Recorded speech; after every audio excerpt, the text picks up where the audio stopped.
কয়েকদিন আগে বীরভূমের মুরারই থেকে নলহাটিতে দিদিমার বাড়িতে বেড়াতে গিয়েছিল এক নাবালিকা। পরিজনদের দাবি, শুক্রবার সন্ধে মনসা মঙ্গলের গান শুনতে বাড়ির বাইরে যায় ওই বালিকা। রাত 8টা নাগাদ রক্তাক্ত অবস্থায় সে বাড়ি ফেরে।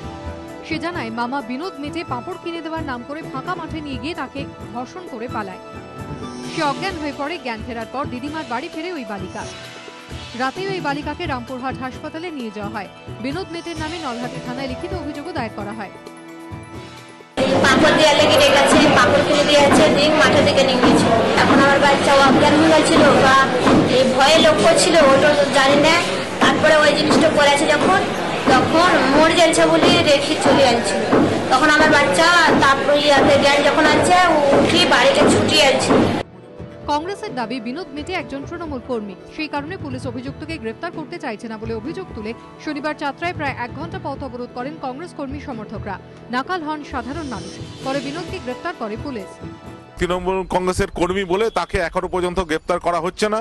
এর প্রতিবাদে ওখানে আমাদের স্থানীয় কংগ্রেস কর্মীরা, স্থানীয় কংগ্রেসের নেতৃত্বে নলহাটি মুরারই রাজ্য সড়কের ওপর 1 ঘন্টা পথ অবরোধ হয়েছে। পুলিশ প্রশাসন ওই অভিযুক্তকে গ্রেপ্তার করতে না পারে, তাহলে আমরা বুঝবো যে পুলিশ প্রশাসন তৃণমূলের কর্মী বলেই, তৃণমূলের মদতপুষ্ট বলে তাকে গ্রেপ্তার করছে না। তৃণমূলের তরফে অবশ্য অভিযোগ অস্বীকার করা হয়েছে। গোপাল চট্টোপাধ্যায়ের রিপোর্ট, এবিপি আনন্দ, বীরভূম।